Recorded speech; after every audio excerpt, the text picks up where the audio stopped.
Na semana passada, né, a gente começou esta disciplina, né, que é a disciplina de equações diferenciais, né, e a gente então está no primeiro capítulo, que consiste em falar algumas generalidades sobre as equações diferenciais e falar sobre as equações de variáveis separadas. Minha intenção era, já na segunda aula da semana passada, ter falado algo sobre as equações de variáveis separáveis, mas o tempo não foi suficiente e vamos ver isso na aula de hoje, né? Então, que coisas a gente viu sobre as equações diferenciais? A gente viu um capítulo introdutório, né, onde a gente falou o que se entende por uma equação diferencial, né, e a gente viu isso com 3 exemplos. Né? Também a gente falou na segunda aula qual é a importância de uma equação diferencial, né? E há mais de uma forma de se responder isso, mas eu em particular enfatizei que as equações diferenciais aparecem na modelagem de fenômenos da natureza, né? Então a linguagem natural para descrever esses fenômenos acaba acontecendo, né, que são equações diferenciais. Né? Essa é uma motivação importante para um engenheiro, por exemplo, para um físico, para um matemático também, né? Mas também há outras motivações puramente matemáticas, né? Ou de outras áreas também, né? E na segunda das aulas, eu acabei finalizando com a classificação das equações diferenciais, né? Aí a gente já tentando um pouco mais de detalhe para saber a gíria com a qual a gente vai estar trabalhando neste semestre, né? Então, as formas de classificar as equações diferenciais que a gente viu tem pelo menos 3 formas, né? A primeira delas é classificar as equações diferenciais pelo tipo, né? E aí onde a gente separa elas em EDOs, equações diferenciais ordinárias, ou EDPs, equações diferenciais parciais, né? As primeiras são aquelas equações diferenciais nas quais aparecem as derivadas de cálculo 1, né? Para uma função y que somente depende de x, por exemplo, né? E as segundas, as EDPs, são aquelas em que aparece uma função que depende de 2 ou mais variáveis, né? E aí aparecem as derivadas parciais que se veem em cálculo 2. Então, essa é uma primeira forma de classificar as equações diferenciais. Bom, e nesta disciplina, o nosso foco vai ser 100% em a gente se concentrar nas equações diferenciais ordinárias. As EDPs são muito mais difíceis de serem resolvidas. Então, nesta disciplina, né, que se chama EDO1, né, a gente vai estar trabalhando com equações diferenciais ordinárias. Bom, outra forma de classificar as equações diferenciais é pela ordem. De primeira ordem, se nela somente aparece, né, a derivada mais alta que aparecer, for uma derivada de primeira ordem. Segunda ordem, analogamente, se a derivada mais alta que aparecer nela for de segunda ordem, e assim por diante, né? Terceira ordem, quarta ordem, etc. Né? E a terceira forma que a gente viu para classificar as equações diferenciais foi pela linearidade ou não linearidade, né? De acordo a esse critério que a gente definiu aqui, que é obedecer este formato que está aqui, né? Se a EDO, que for de ordem n, né, puder ser escrita neste formato, ela vai ser chamada de EDO linear. Se não der para reescrever, né, essa equação diferencial neste formato, se não for possível, a gente vai falar que essa equação diferencial de ordem n não vai ser linear, é não linear. Então, desses 3 critérios, né, que a gente viu para classificar as equações diferenciais, o primeiro e o segundo faziam total sentido para a gente, né, em separar elas em equações diferenciais ordinárias ou EDPs, porque as derivadas que aparecem são as derivadas comuns ou não, ou as derivadas parciais. Isso é totalmente razoável de fazer essa classificação. Também pela ordem, se da primeira ordem, segunda ordem, era algo natural de se fazer. Agora, esse terceiro critério, pela linearidade ou não linearidade, nesse momento é um critério puramente matemático e que a gente não entende por que a gente está escolhendo esse critério. Mas isso vai ir ficando mais claro na medida em que a gente estiver avançando na disciplina, com alguns exemplos, etc. E aí a gente vai ver que realmente se torna um critério importante, né, em identificar se uma equação diferencial é linear ou não. Né? A gente viu exemplos para esclarecer o que se entende, em que exemplos uma EDO é linear, em que exemplos uma EDO é não linear. Muito bem, então vamos continuar. Né? Então agora vamos para o item 1.2.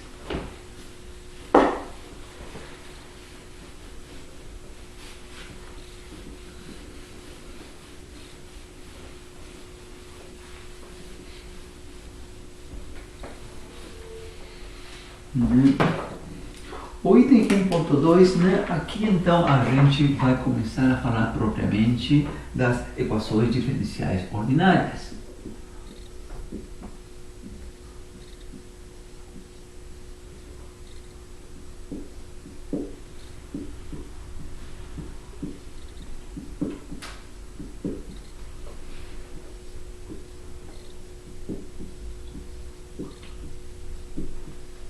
Né, que a gente está abreviando pela sigla EDOs, e que é o foco principal desta disciplina. Muito bem, então vou ver aqui uma definição equivalente àquela que a gente viu na primeira aula, né, aquela que a gente viu na primeira aula em termos de palavras. A gente lá falou que uma equação diferencial era uma equação que envolvia uma variável dependente, por exemplo, pensemos em y, e uma ou mais variáveis independentes. Pensemos que só tem uma, x, y e x, por um lado isso, mas além disso tinha que envolver derivadas dessa variável dependente, derivadas de y', y2', etc.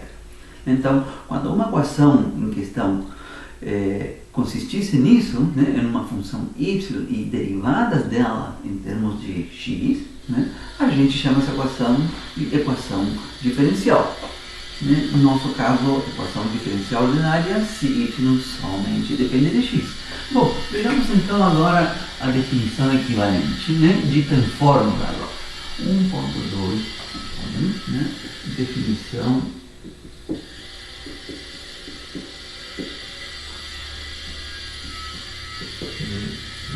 variante.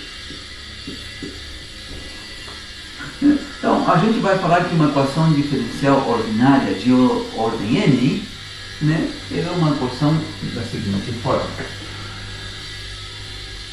Diremos que uma EDO de ordem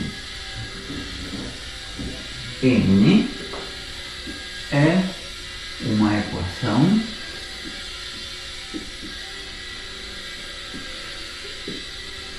da seguinte forma.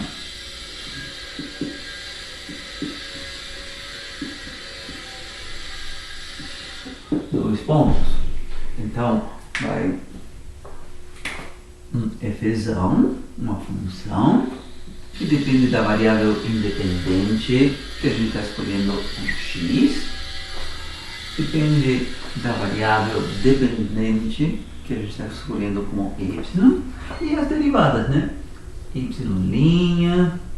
y duas linhas, né? E se for uma EDO de ordem n, como a gente está falando aqui, né? Essa função aqui vai chegar a depender de y n linhas, que é a derivada de ordem n de y. Então, isso é uma forma de representar matematicamente, né, uma fórmula, o que a gente entende por uma equação diferencial ordinária de ordem n. Isso que está aí de toda forma. Tá? Então vai ser nossa primeira equação. Muito bem.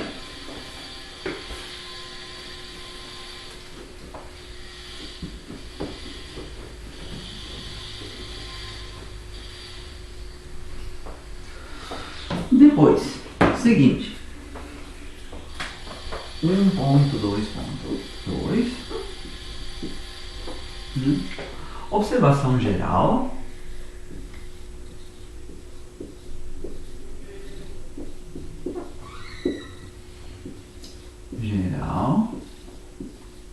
Sobre a aparição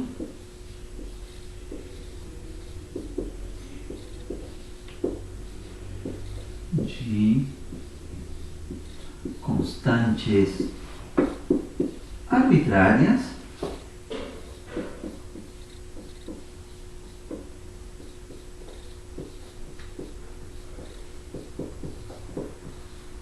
na solução de uma EDO.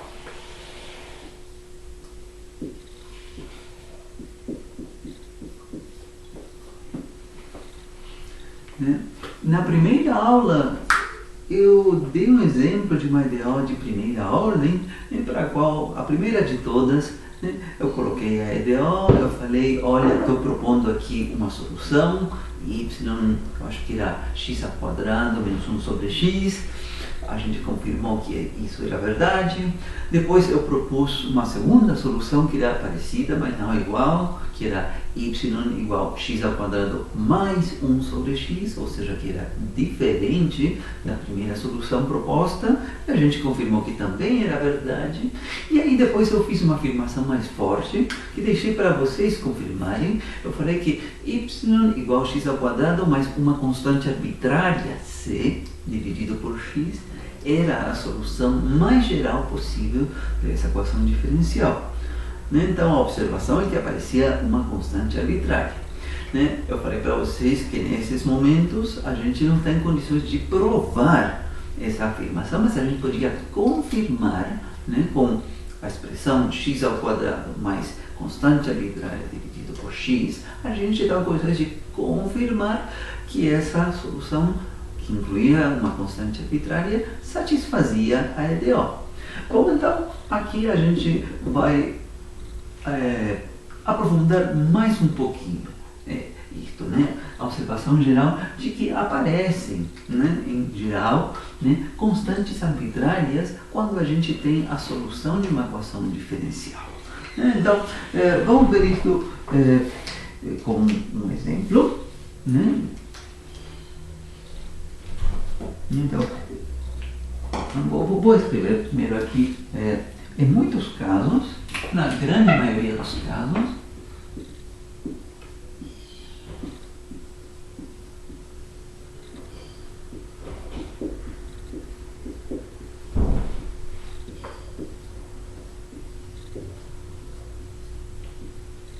na solução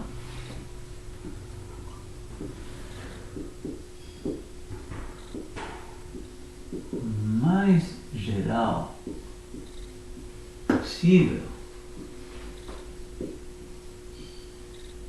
de uma EDO, equação diferencial ordinária, aparecem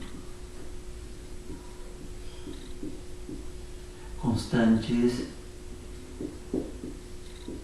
arbitrárias.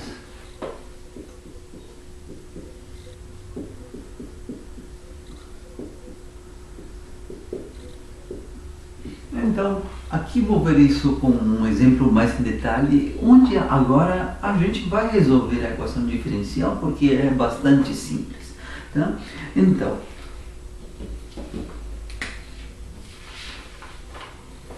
exemplo.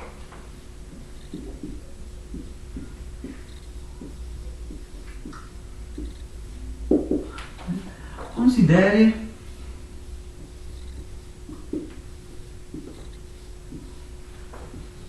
uma partícula pontual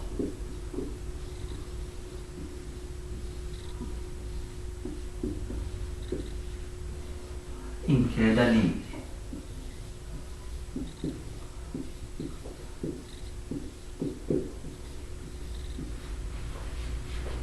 A situação é que eu tenho alguma bolinha, aqui comigo, e eu solto e deixo essa bolinha cair. né? E quando se fala queda livre, é que ela cai devido à ação da gravidade e que não há nenhum outro efeito que interfira nessa caída, né? Nessa queda dessa bolinha. Por exemplo, não participa o atrito com o ar, é desprezível, por exemplo, né? Então, o atrito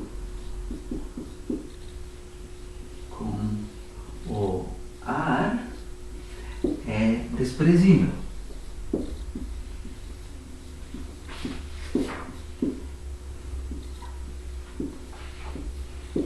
Né? Então, vamos ver aqui uma equação com a qual vocês se encontram na disciplina de física já no colegial, né? Só que lá no colegial não aparecia a linguagem das equações diferenciais.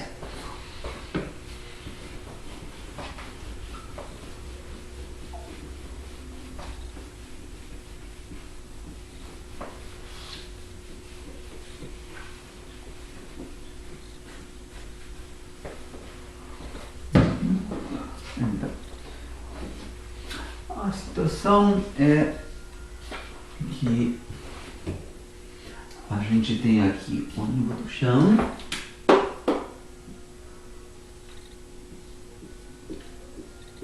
né?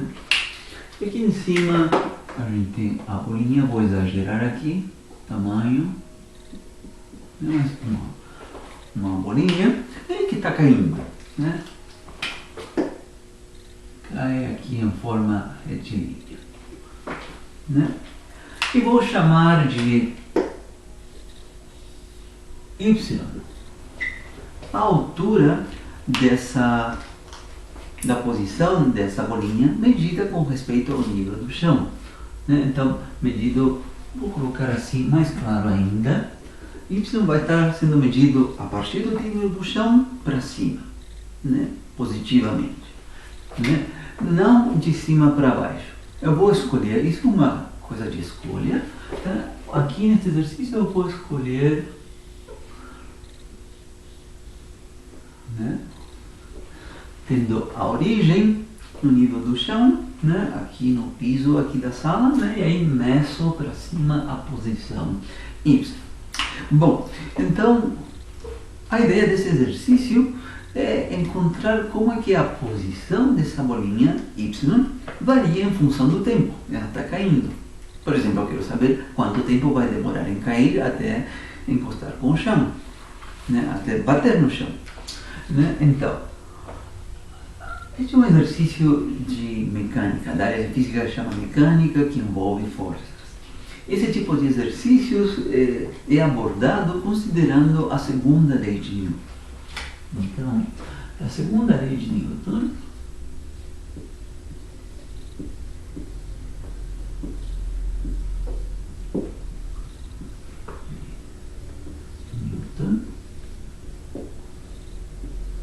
né? A gente tem que o somatório das forças que agem sobre a partícula e sobre a partícula, somatório das forças, né? Vou considerar somente as forças que estão agindo ao longo do eixo Y, porque ao longo do eixo X, né, e ao longo do eixo Z, por assim falar, né, perpendicular ao quadro, não tem nenhuma força. Então, vou colocar aqui a componente Y. É igual isso a massa vezes a aceleração, a componente Y da aceleração, né?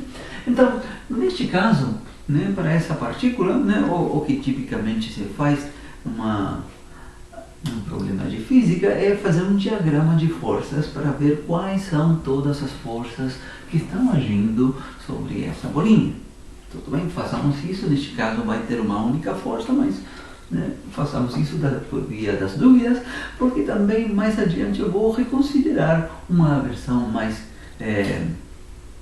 complexa deste problema, onde a gente, por exemplo, leva em conta o atrito, que é a situação quando a gente tem um paraquedista.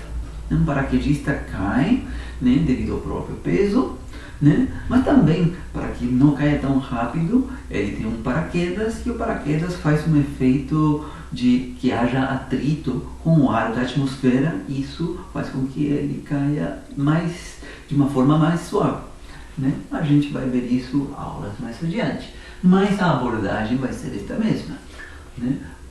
O somatório das forças que agem sobre a partícula é igual a massa vezes a aceleração. Então a gente faz um diagrama de forças.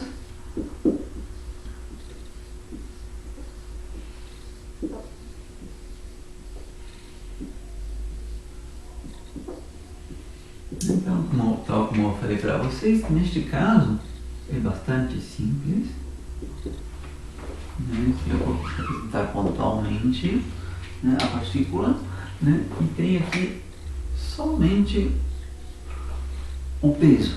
É a única força que está agindo verticalmente, não tem outra. Estou falando que estou menosprezando o atrito com o ar.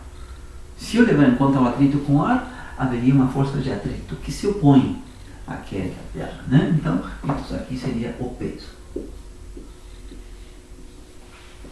né?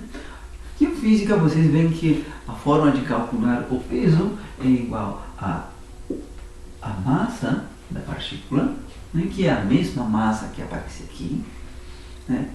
Em física, quando se estuda essas coisas com mais detalhe, uma delas se chama massa inercial e outra se fala que é massa gravitacional, etc. Mas que experimentalmente se diz que são a mesma. Bom, tudo bem, a gente simplesmente coloca a mesma aqui, né? E vezes a aceleração de gravidade, aquele G que vocês veem na física, 9,8 metros por segundo ao quadrado, né? Então, esta é a fórmula que eu vou considerar aqui, né? E também devo levar em conta o sentido desta força que está agindo para baixo, né? E eu escolhi aqui colocar meu eixo Y para cima. Tenho que tomar cuidado com esse tipo de detalhe.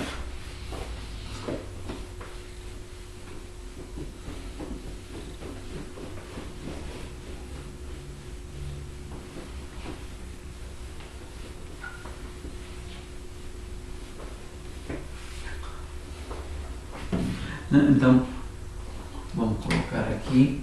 Vou começar aqui de novo a colocar um número 1. Eu já utilizei o número 1 nesta aula, mas cada vez que eu começar uma nova sessão, de novo começo a numeração a partir de 1 para as equações, né? Então, utilizando 2 em 1,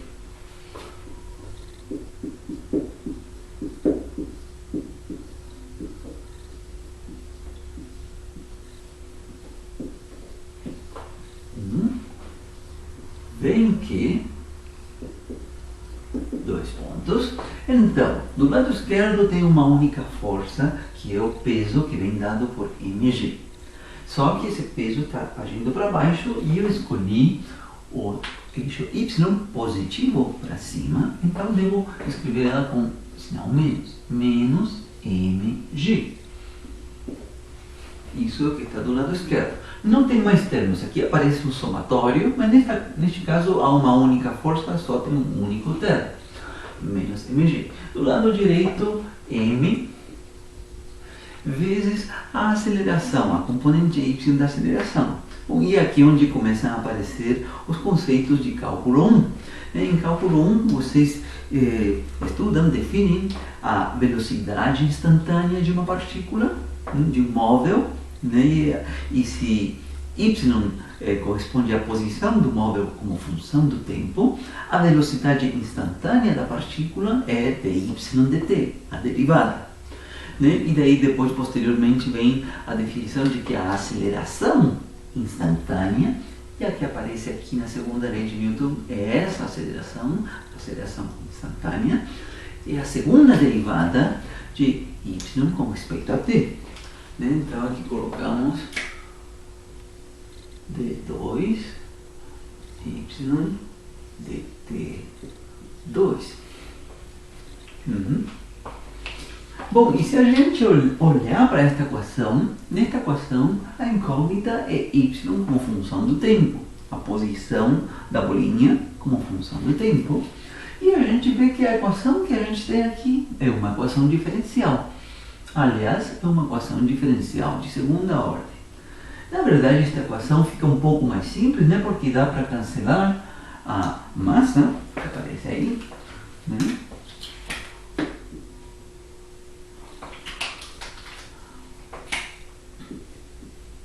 Então aqui aparece, vou escrever do lado esquerdo o termo da aceleração, que é a segunda derivada de y com respeito a t, igual menos g.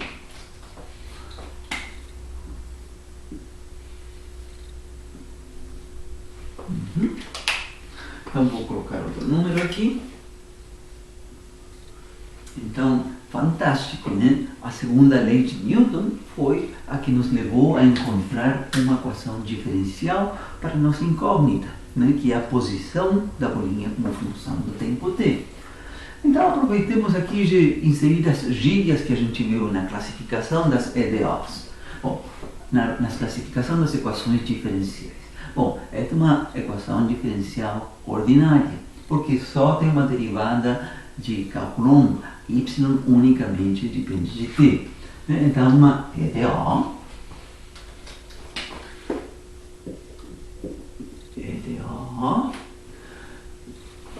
de segunda ordem, né? A derivada mais alta que aparece, a ordem da derivada mais alta que aparece é 2, né? EDO de segunda ordem, né? E a gente gostaria, por completeza, né, para a gente assimilar, né, os nossos critérios de classificação das equações diferenciais, por completeza a gente gostaria de ver se esta equação diferencial é linear ou não linear. Então, para saber isso, a gente tem que abrir um rascunho, tem que ir lá na nossa definição de EDO linear de ordem n, né, e particularizar aquela definição para o caso em que n, a ordem da equação diferencial, seja 2. E a gente tem que comparar se esta equação diferencial deste exercício se encaixa nesse formato de uma EDO linear de ordem 2. Então, vou abrir aqui um parêntese, né? Como é que seria uma EDO linear de ordem 2?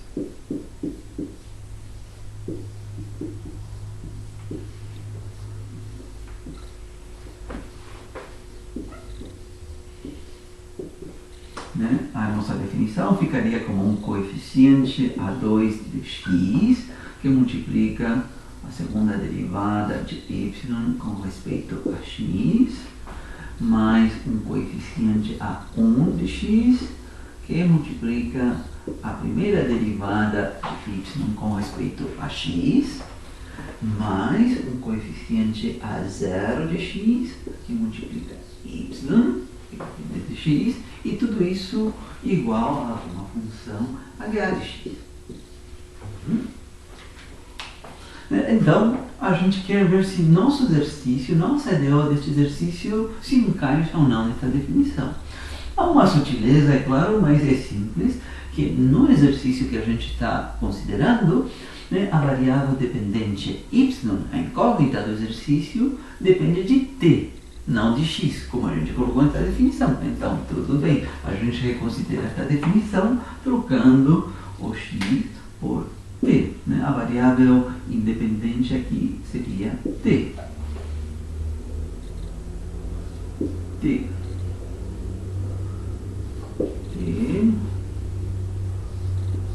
T. E t.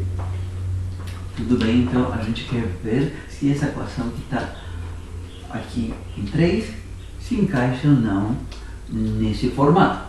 E não é difícil de ver de que de fato se encaixa, né? Neste caso, a função A2 de t seria o coeficiente constante 1 que está na frente desta segunda derivada.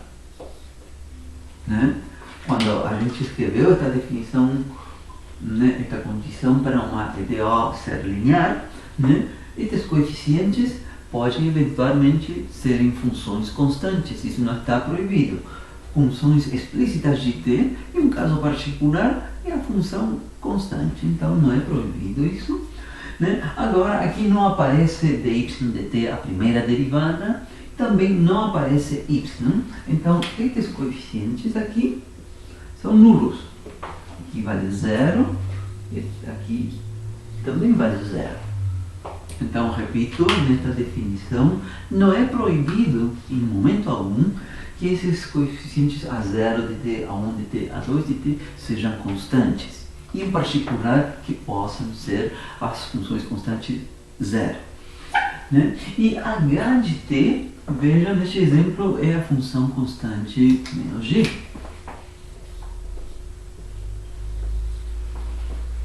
Né? Então, a nossa conclusão é que essa EDO deste exercício é uma EDO de segunda ordem linear. Se encaixa nesta definição.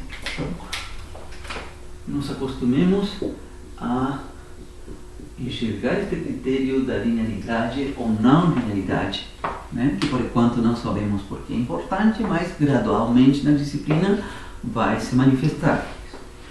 Muito bem.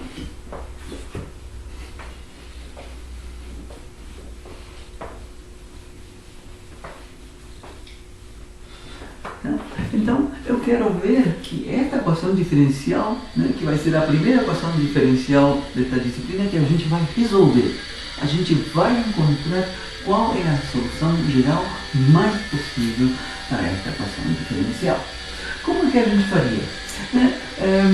Uma possibilidade é a gente se auxiliar, né, introduzindo aqui uma variável auxiliar. Né? Vou colocar aqui seja v y igual dy dt, né? Que não é outra coisa do que a velocidade instantânea. Né? Então, vamos auxiliar. Né? Não é estritamente necessário fazer isso, mas para que fique mais claro, e por causa de ser o primeiro exercício que a gente está vendo desse tipo, estou procedendo passo a passo aqui.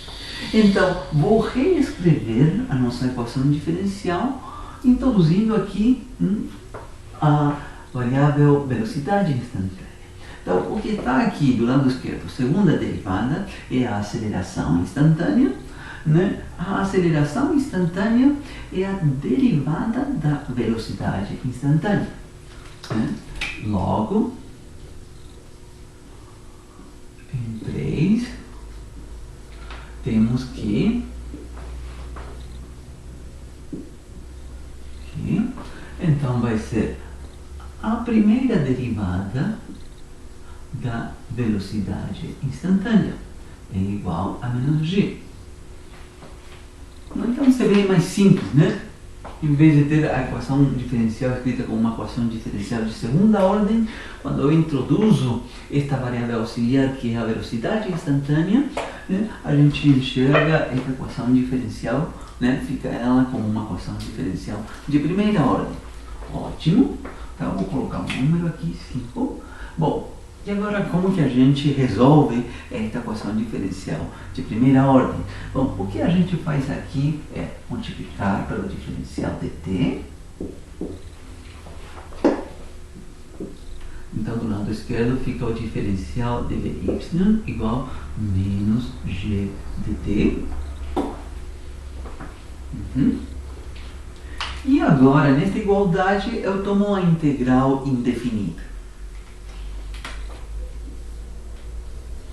nos dois lados. Né?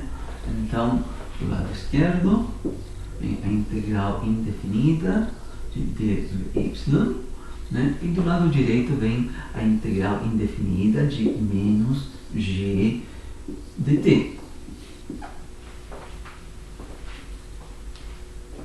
E agora eu tenho que calcular quanto é a integral indefinida em cada caso.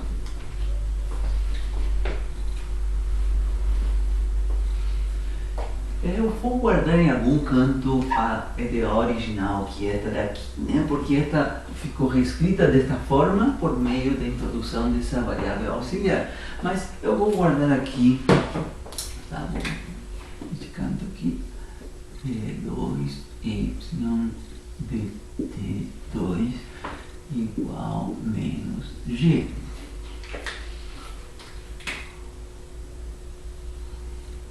Né? Foi nossa equação 3.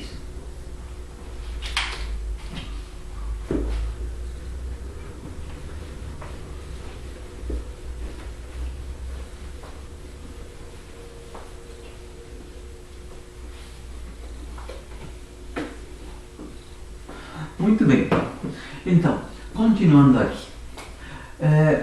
Quanto é a integral indefinida de dv e quanto é esta outra integral indefinida? Então, são coisas básicas de cálculo 1. Em cálculo 1, vocês veem que a integral indefinida do diferencial de u é simplesmente u mais uma constante arbitrária.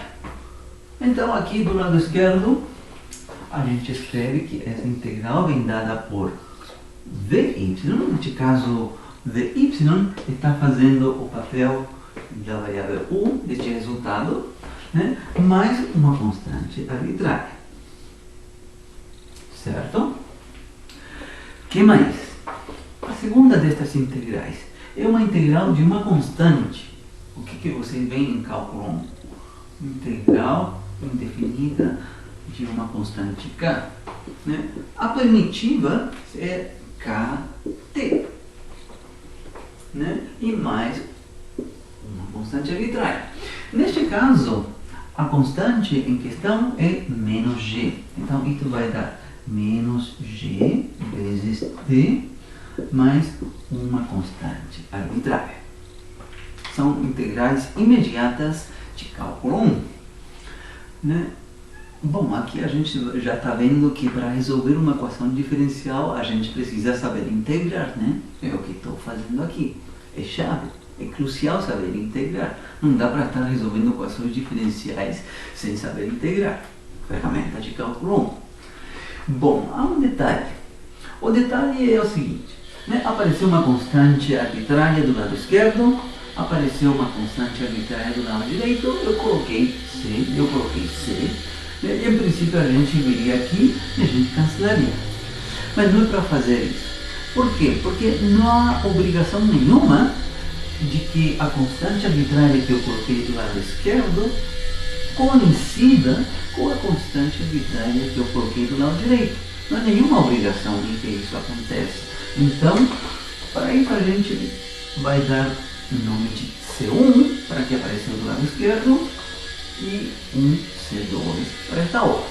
Então ela não tem por que cancelar. Bem.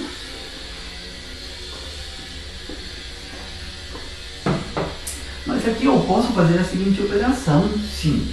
Eu posso isolar BY. Então vai ficar assim, ó. Então, separado, mas vai ficar então lá, vem que Vy vai ser igual a menos GT. E aqui vem C2 menos C1 mais C2 menos C1. Então, veja, bacana. Esta equação diferencial que está escrita aqui em 5, eu encontrei a solução dela. Né? Aqui está escrita, a solução dela é Vy igual a menos gt, e que tem uma diferença de duas constantes arbitrárias. Ótimo! A gente quer chegar até o final para encontrar a solução da equação diferencial original. A gente quer encontrar y como função de t. Beleza. Uma observação importante. Se C1 é uma constante arbitrária e C2 é uma outra constante arbitrária, a diferença de C2 e C1 é uma outra constante arbitrária, uma terceira constante arbitrária. Então, vou dar um nome. Eu vou chamar esta daqui de K1. Né? Então, dessa forma, né, a gente está obtendo que a solução da equação diferencial em 5 vem dada por Vy igual a menos gt mais K1. Né? Bom, então aqui a gente já está vendo, né, que de forma natural, quando a gente está resolvendo a equação diferencial, aparece uma constante arbitrária. Né? O que a gente está vendo nesse item todo, né, é precisamente este assunto de que, em geral, na maior parte dos exemplos, por não falar 99% dos exemplos, tem umas sutilezas naquele 1%, né, mas 99% dos exemplos, quando a gente resolve a equação diferencial, aparece nessa solução uma constante arbitrária. Né? E a gente está entendendo o porquê. Né? Essa constante arbitrária veio do momento em que a gente calculou a integral indefinida. Né? Quando a gente calcula uma integral indefinida, aparece a primitiva da função e aparece uma constante arbitrária. Né? Isso, né, é herdado na resolução de uma equação diferencial. Aqui a gente está entendendo por que aparece uma constante arbitrária. Né? Lembra daquele exemplo da primeira aula que tinha a função y de x e eu coloquei, né, que a solução mais geral possível dela era x ao quadrado mais uma constante arbitrária sobre x. Bom, pelo menos aqui a gente já está entendendo por que aparece uma constante arbitrária. Aqui a gente está resolvendo mesmo a equação a partir de zero. Né? A gente aqui não está confirmando uma solução, mas a gente está resolvendo a EDO e chegando à solução. Só que a gente ainda não acabou, né? Esta parte daqui é a solução da equação diferencial quando escrita com esta variável auxiliar, que é a velocidade instantânea. Então agora devo continuar. A gente agora substituir aqui, dy substituir de volta por dy dt.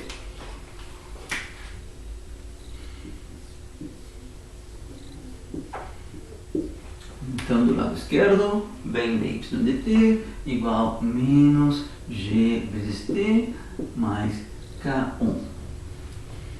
Né? E aqui agora a gente quer encontrar qual é a solução para y como função de t. E a gente faz exatamente o mesmo procedimento que foi feito no caso da equação diferencial em 5. Que seria um pouquinho mais simples, um pouquinho mais complicada, porque aparece t uma constante arbitrária. Mas não é muita mais coisa. A gente faz o mesmo procedimento. Multiplicamos pelo diferencial de t, os dois lados da equação. Então, do lado esquerdo vem dy, o diferencial de y, igual menos gt mais k1, tudo isso dentro de um parêntese, multiplicando dt. Né? Quando eu multipliquei pelo diferencial de t, multiplica o termo completo que está do lado direito. Muito bem, e se a gente olhar para o que a gente fez no caso anterior, a seguinte passagem consiste em tomar a integral indefinida nos dois lados da igualdade. Então, tomando a integral indefinida, vem integral indefinida de y igual aqui integral indefinida de menos gt mais k1 dt. Né? Fica dessa forma.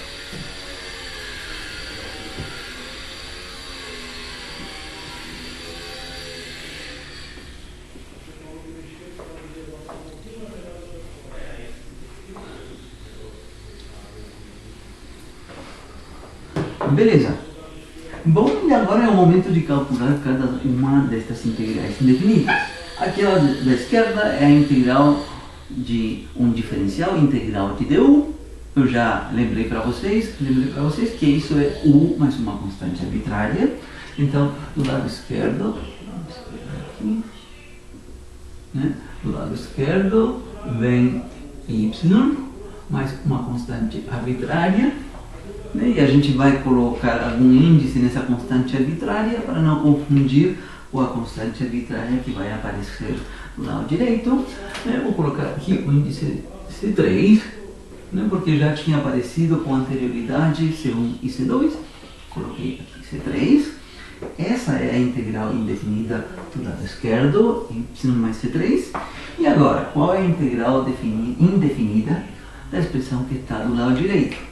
Bom, coisa simples de cálculo 1, né? Temos a integral indefinida de uma soma de duas funções.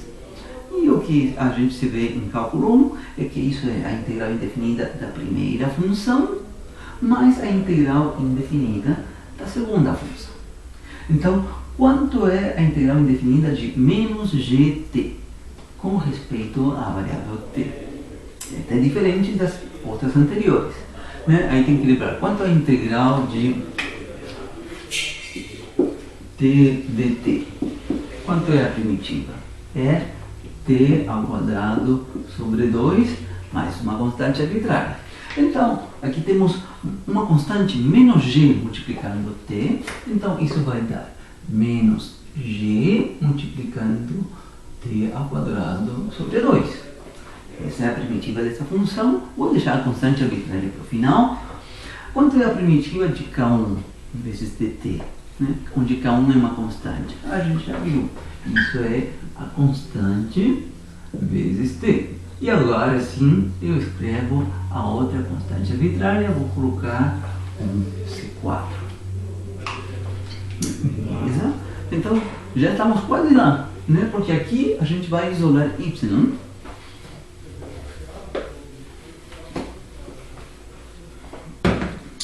Né?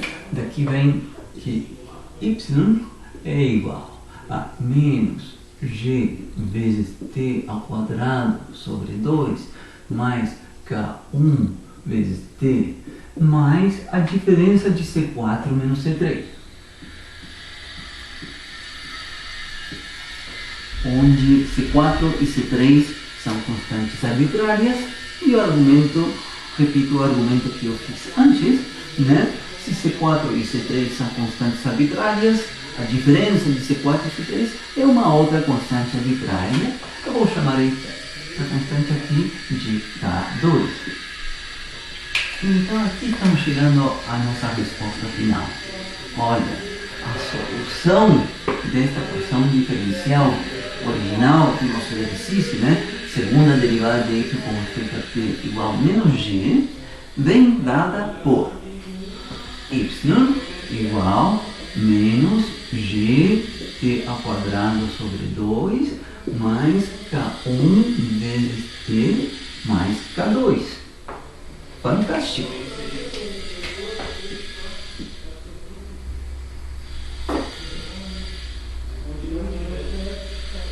Essa é a solução geral da equação diferencial. Então veja este exercício que bacana. É um exercício que a gente simplesmente mencionou a situação de ter uma bolinha em queda livre. Nesse exercício a gente montou a equação diferencial. Ninguém falou para a gente a equação diferencial de brinde. A gente encontrou essa equação diferencial. Isso por um lado. E depois a gente deduziu, utilizando ferramentas de cálculo 1, integrais, utilizando a noção de que a derivada se pode escrever como um quociente de dois integrais, né? Um quociente, perdão, de duas expressões de dy dt igual a dy, um quociente de dois diferenciais, né? E aí a gente multiplicou por dy, etc. A gente utilizou essas ferramentas de cálculo 1 para chegarmos finalmente à solução, né?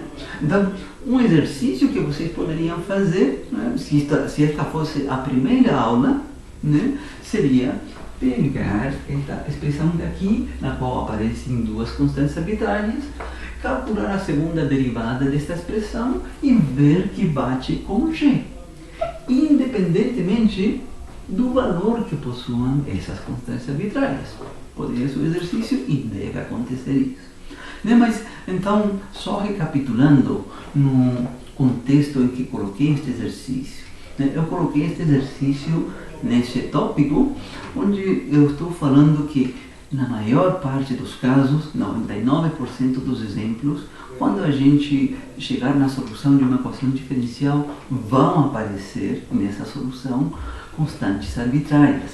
Né? Neste caso, apareceram duas constantes arbitrárias.